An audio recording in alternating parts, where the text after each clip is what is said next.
sampai hari ini dia memberontak terhadap Tuhan, terhadap firman Tuhan. Nah, kalau Tuhan sudah tinggalkan kita dan kemudian roh jahat yang mulai masuk dalam hidup kita, kita jadi orang yang suka langgar, suka lawan firman Tuhan. Ini mengerikan. Tapi puji Tuhan, Tuhan baik. Kita tinggalkan Tuhan karena kita suka melanggar firman Tuhan. Kemudian Tuhan tinggalkan kita dan kita jadi tidak beruntung. Setan masuk menguasai hati. Tetapi Tuhan beri kesempatan untuk kembali ke kita. Baca sama-sama Yesaya 55 ayat 6. 1, 2, 3. Carilah Tuhan selama Ia berkenan ditemui. Selama kesempatan ada. Terus berserulah kepadanya selama Ia dekat. Tuhan dekat artinya hati kita masih ada kerinduan untuk kembali kepada Tuhan. Itu artinya sama dengan kita buka kesempatan Tuhan kembali masuk dalam hati, dalam hidup kita. Amin. Berserulah kepadanya selama Ia dekat. Baiklah orang fasik meninggalkan jalannya, dan orang jahat meninggalkan rancangannya. Terus kuning ini baca sama-sama. 1, 2, 3. Baiklah ia kembali kepada Tuhan, maka Dia akan mengasihaninya, atau Tuhan akan mengasihani, dan kepada Allah kita, sebab Ia memberi pengampunan dengan limpahnya. Jadi pagi hari ini kalau kita dengar firman Tuhan, pagi ini berarti ini kesempatan yang Tuhan berikan kepada kita untuk bisa berbalik kepada Tuhan. Saudara ingat ayat ini, Wahyu 3 ayat 20, lihat aku berdiri di muka pintu dan mengetok. Jika ada orang yang mendengar suaraku dan membukakan pintu. Buka pintu. Gimana cara kita membuka pintu bagi Tuhan? Kita lihat tuh sebentar nih. Jika ada orang yang mendengar suaraku dan membukakan pintu, aku akan masuk mendapatkannya. Buka pintu, terbuka dengan Tuhan. Ada satu nyanyian. Jiwaku terbuka untukmu Tuhan, selidiki nyatakan segala perkara, singkapkan semua yang terselubung, supaya ku layak di hadapanmu Tuhan. Terbuka, hati yang terbuka adalah hati yang rela dan siap dikoreksi. Sekali lagi saya katakan dikoreksi. Kalau Tuhan yang koreksi kita, kita masih lebih gampang terima. Tapi kalau orang yang koreksi kita, Tuhan pakai orang untuk koreksi kita. Tuhan pakai orang untuk tegur, memberitahu keadaan kita, kesalahan kita. Kita tidak terlalu mudah terima. Seperti tadi ayat yang awal kita baca. Raja Yosia, dia tidak terbuka ketika Tuhan datang dengan firman Tuhan melalui Sakaria. Malah Sakaria mereka bunuh di pelataran rumah Tuhan. Nggak takut lagi dengan Tuhan. Saya ingat ada orang yang berani di dalam gereja, berani dia ucapkan sesuatu. Itu habis perjamuan kudus. Berani ucapkan, menurut saya Bapak Gembala ini mata duitan. Wih, saya tanya buktinya di mana? Duitnya siapa yang saya korupsi? Wong kolektornya 3.500 waktu itu. Berani orang yang hatinya sudah jauh dari Tuhan, orang yang Tuhan sudah tinggalkan dan mengizinkan, maka roh jahat yang masuk, bukan mengizinkan, dia terbuka untuk roh jahat masuk. Dia adalah orang yang suka asal ngomong, asal bikin keputusan. Jadi kalau saudara rasa saudara tinggal asal ngomong, apa-apa ngomong, nggak pusing benar atau salah, itu sudah ada roh jahat yang ada di dalam. Berarti Tuhan sudah tinggalkan kita. Tapi Tuhan kasih kesempatan. Kalau ada orang mendengar suaraku, saudara ingat Ibrani dalam kitab Ibrani pasal 7 ada pasal 4. Pada hari ini jika engkau dengar suaraku, jangan keraskan hatimu. Kalau engkau dengar suaraku dan buka pintu, buka pintu, ku buka hati untuk rohmu Tuhan. Buka pintu, Tuhan Yesus bilang, aku akan masuk mendapatkannya. Berarti Tuhan kembali masuk dalam hidup kita, dalam hati kita. Dan aku makan bersama-sama dengan dia, dan ia bersama-sama dengan aku. Ada yang pernah makan bersama-sama dengan Tuhan?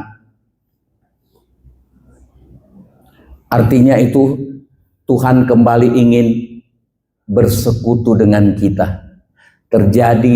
Kembali terjalin hubungan yang erat dengan Tuhan. Itu artinya makan bersama-sama.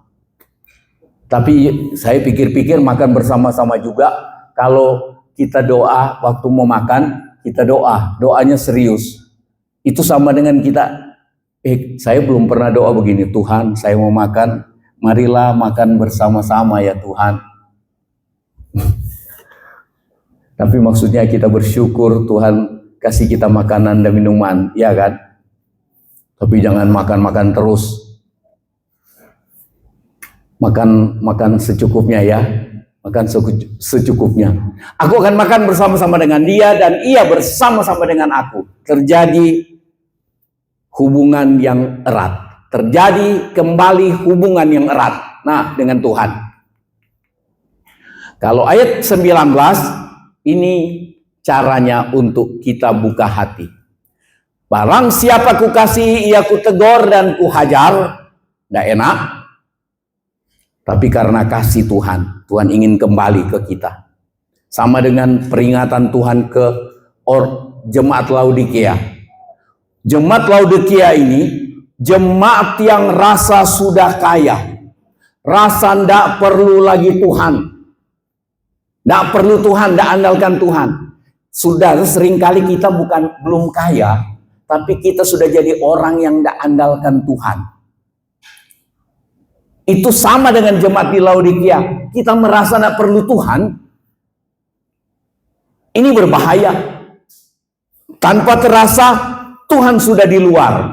Karena kita sibuk dengan segala macam program kita. Kita sibuk dengan segala macam yang kita suka.